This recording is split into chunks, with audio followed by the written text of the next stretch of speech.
Hello and welcome everybody to a Let's Play for Manor Lords, the newly released city builder on Steam. So yeah, let's get straight into it. New game. I like to choose this guy, Ott. Don't keep his name as Ott, change it to Henry V, which ever since the first playthrough of this game, I've also used his coat of arms. Just kind of works for me. Got a bit of a thing for the film at the moment, partially because Timothy Chalamet's in it. In terms of scenario, I've had a go with all of these, but I prefer to do Restore the Peace and Rise to Prosperity, sort of a hybrid. I don't like the Baron in it. I think he's too aggressive at the moment, so I tend to turn him off and then just have bandit camps around with the added bonus of the armament delivery, and just kind of sandbox it. But yeah, let's get going.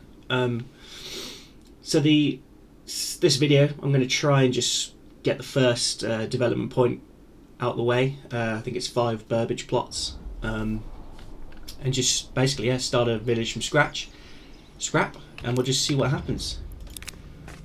So yeah, what you want to do obviously when you spawn in is just make it, just pause the game, survey your little region, and look for the essential items. I think you want to look for the rich deposits. At the moment, looks like we've got a berry deposit, wild animals, which is useful, and the iron's not too far away, but yeah, not the ideal resource wise, but we can work with the berries for sure. And yeah, so I've played a fair few city builders before. I mean, I started with SimCity and played all of those ones. Now we moved on to City Skylines, and well, Medieval is very, very exciting. So when you start in, you have obviously the 5 settlers that live there. You hitch your post with 1 ox and your supplies, wood, food, stone and all that. So what I do is build a nice little road that tends to sort of circle the whole build area, just kind of makes like a ring road around where you want to build, and it kind of just helps you convey what's on the land, you know, where you're going to put your farms for later, what forest you can use to extract things, extract wood. That doesn't necessarily mean that you will build right up to this road, and obviously you can just destroy it later, because roads are free in this game. That looks terrible. And it just gives me an idea of where I'm going to build everything. So I want to avoid using this forest for my lumber, so I'll obviously use this one over here for now. In terms of road layout, I like to do a little cross formation. This stone deposit doesn't help me. Just allows for a little bit more development in the long run. So I'll try and show you what I mean. What am I going to do about this little stone deposit though? I'll try and go past it, I think. Okay. Yes, looks a little straight, so let's not do that. You know what? We can get over it, can't we? Let's just try that. So, unfortunately, there's no sort of grid lines in this game, which is kind of makes sense because the medieval people probably didn't have many measuring tapes, rulers, or distos to measure the length of things. So sometimes having a little line that's not straight kind of works. Just makes a bit more sense, you know. They wouldn't have done it like that in the olden days. Just important that square in the middle is big enough to hold a granary and a storeroom, which it probably is, yeah. and then just from that, just to make it a little bit more unique, I tend to just curve these out, which kind of helps with just creating a nice little cross pattern early on in the game. And well, this sort of cross formation just allows for a little bit more development going forwards, and allows you to get those big burbage plots that are essential early on in the game, and you'll see why. So let me just iron this out. I know, a little bit of road building isn't that exciting, but it's got to be done. It's got to be done. And I just find this way the citizens can kind of just get everywhere a little bit quicker. I think for this, I'll keep those crossroads in for now, just to see what happens. And yeah, so what you want to do, well, what I like to do first when I set up a new village is get the logging camp down straight away. I tend to have this in a nice, in a logging industry area. Normally this I like to keep a little bit more blocky, because in industry buildings, it just kind of makes sense to me that that they're in kind of, well, a medieval industrial estate, I guess you could call it, with the logging being at the heart of it.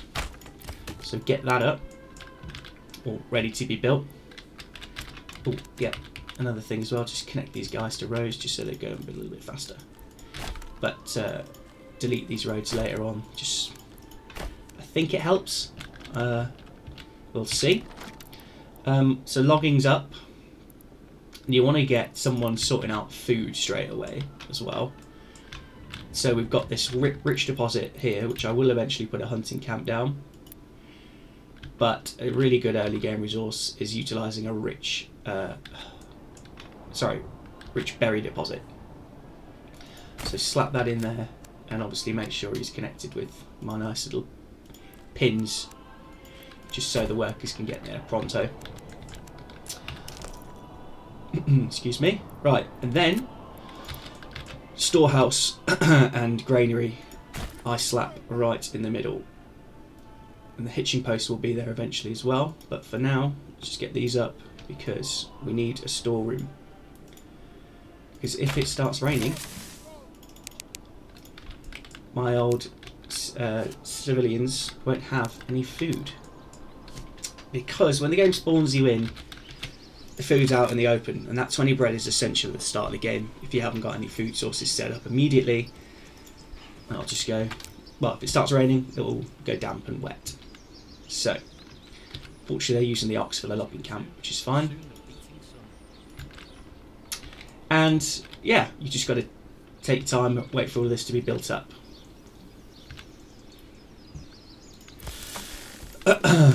So, I've got down here obviously the speed, which I'm put on, well, what's it, super fast speed at the moment. But what you're going to make sure you do early on as well, when you build these buildings, construct these buildings, is make sure that you assign someone to them straight away. So like I said about the bread, I like to do that first. Assign someone to that, so that they go and get the bread and put it away. Now we've got someone on logging, we can get a family to work on this forest here, which is useful, which we need to build our next burbage plots, which will be the next objective. I tend to put 2 people on the granary early, just so they get this bread in quickly, because it rains a lot in spring. Don't worry about these requests at the moment. We will put some marketplaces up when we've got some houses in. What I do with my first houses is build a massive vegetable patch, really, because veggies are OP in this game at the moment, and if you get veggies down early, well, by the next year you'll have a really good food supply. So that's what I'm going to do here. I'm going to build some very big farming burbage plots. If I just make that nice and smooth, little circular vibe. They're going to go build that forest hut, foragery hut. That's fine. Cool. So here we go. Now you've got to be a little tricky with this one. What I've found, if I want to make the land as big as possible, just building a little crossroad there can sometimes help get the... Can I snap that off? No. Sometimes help just get the biggest, what's the word, plot in his garden. Get that in the middle. There we go. See, so the house entrance will be there, and I can extend this all the way over here and half it there. You see? So it's important because this whole extension zone here will mean that when I order him to plant vegetables there, the whole thing will be veg, which is ideal, which is what we want. Now I do tend to do it with the second one as well, using your first 50 coins, and ideally we'll turn this one into an orchard when available. But yeah, we need to get someone on berries first. So hopefully they've removed all the bread. Yes, they have. So get someone off that, ready to go and forage, because we need to utilise this rich berry deposit, as you can see with the crown on top. So get these two houses in, get the veggie patches going, and then we'll look to build the remaining 3 burbage plots, which will source us out and get us ready for the next level. Small village. Okay.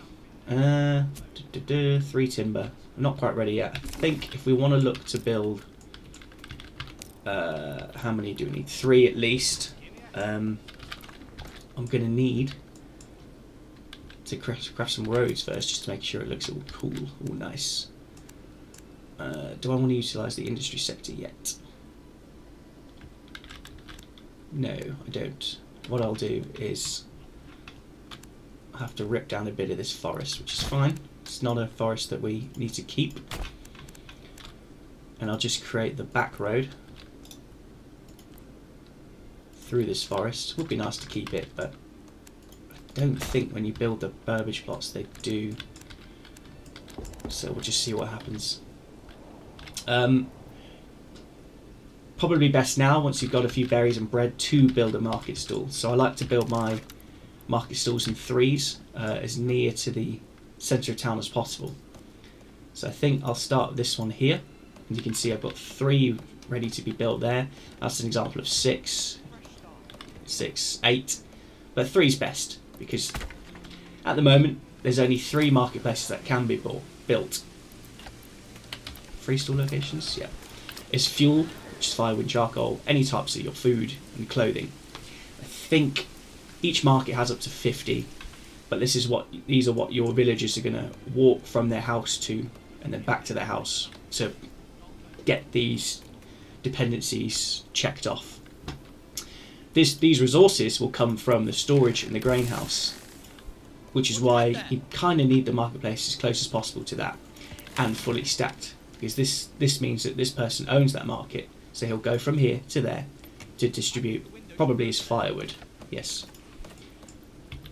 If you assign more people, those people will then walk to where the resources are coming from. In this guy's case, the logging camp. So let's skip it forward a bit, let these houses be built. Look, there we go, this one's done. So immediately off the bat, you want to construct a backyard extension. So these are the ones available at level 1. This one you'll need the development branch, and these ones are available at level 2, which are useful for trade and just late game medieval cities. But vegetable patch straight off the bat. Vegetable patch straight off the bat will create a huge field in his garden for carrots. From all that hammering. Okay, someone's moaning about hammering. Probably Fredlin. Could be a Thomas. Right, so 3 timber. Still need a bit more timber, and we'll need to sort out firewood soon as well. Why are they taking so long? Probably because I've got the ox assigned elsewhere. Hitching posts will be relocated eventually as well. No issues. Okay, let's get one going at least. Can I? That's probably don't have enough room. You want the front of the house to hug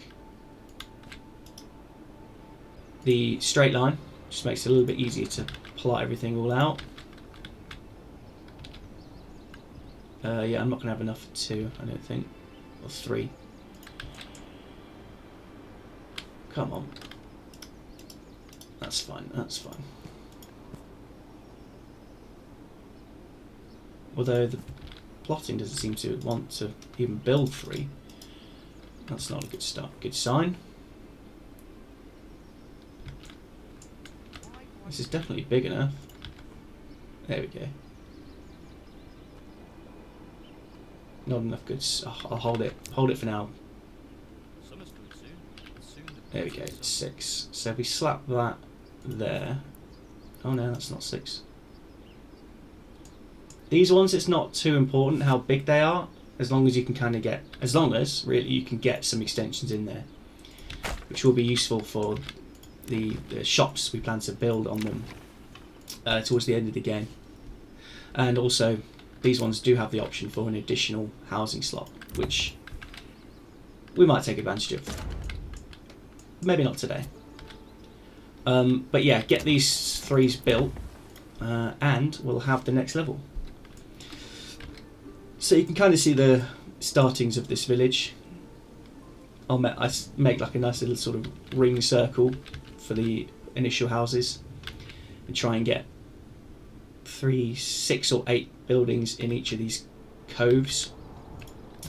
The plan for the middle portions will be industry buildings, potentially. They're called industry, yeah. So ironworks, clay, malt for your ale. These might go in here, but they also can be used for just any additional burbage pots we need, as well as slapping in a local tavern near the marketplace and a church. Tavern later, church earlier, because it's quite important to get these buildings up to level 2 to unlock the shops. To get to level 2, you'll need to hit these requirements.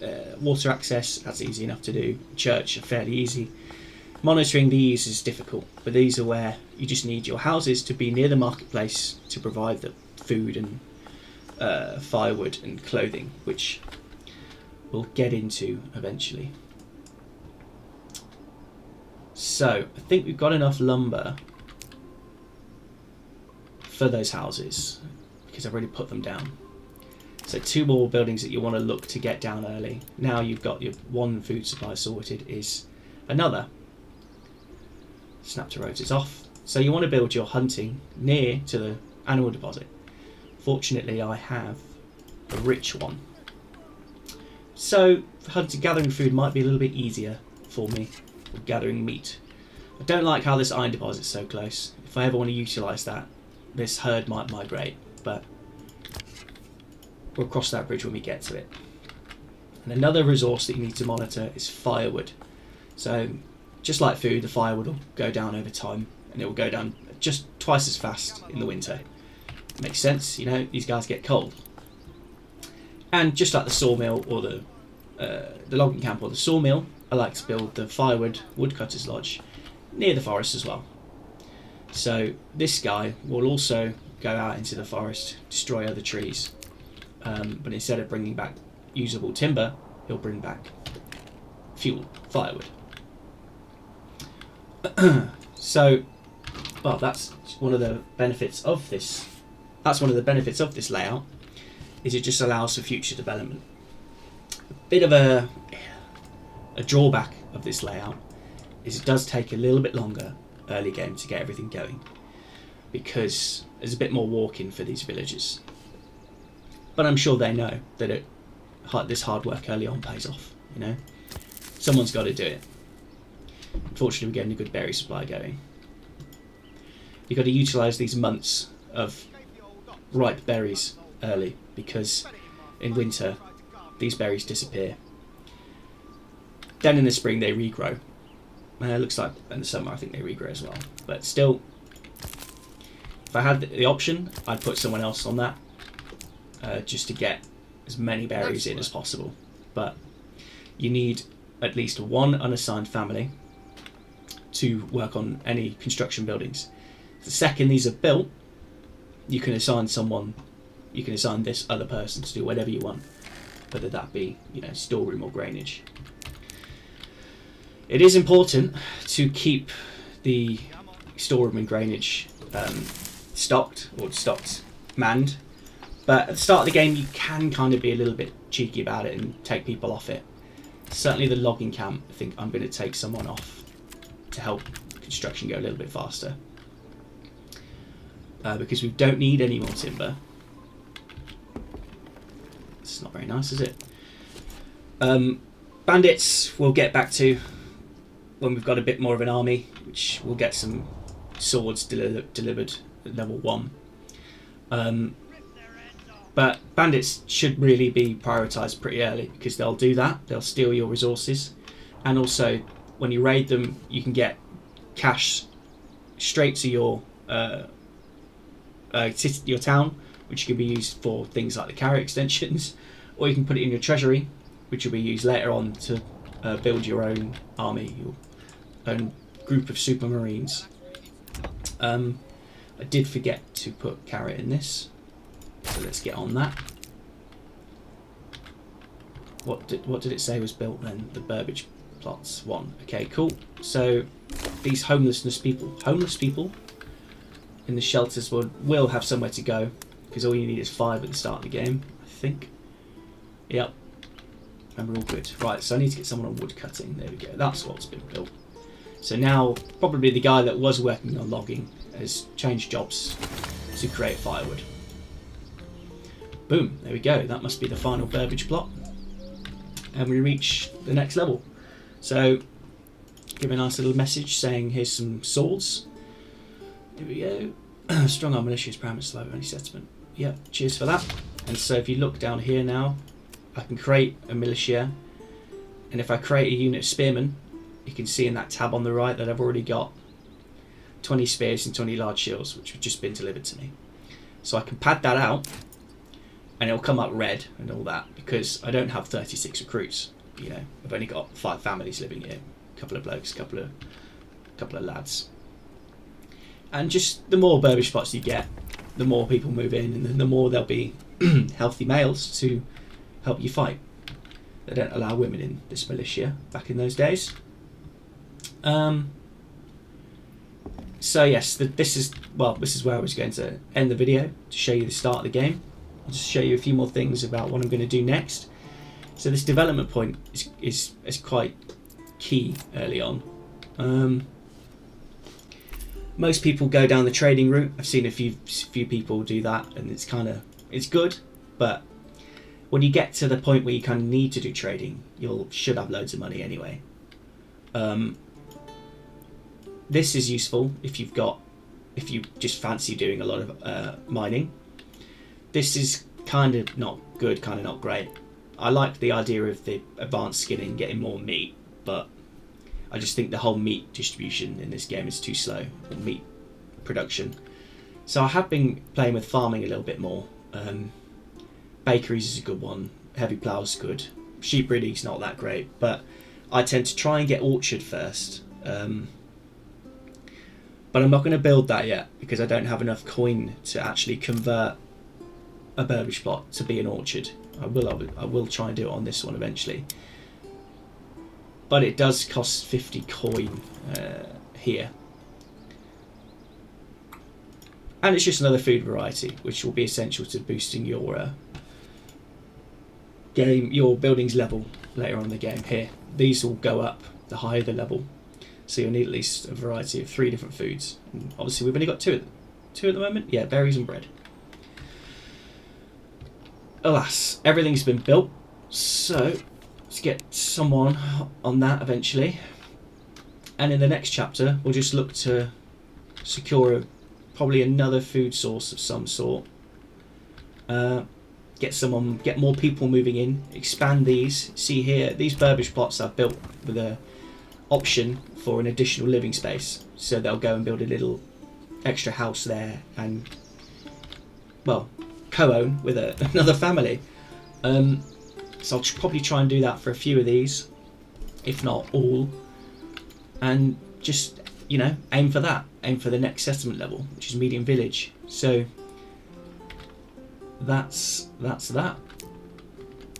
And well, the main goal in year 1 is surviving winter and making sure you've got enough food and firewood to do that. And yeah, that's it. That's my little village of Zwow. Is the Z silent? Is it Weow? Who knows? Who knows? But yeah, that's the Let's Play Manor Lords. Thank you for watching, and stay tuned for part 2.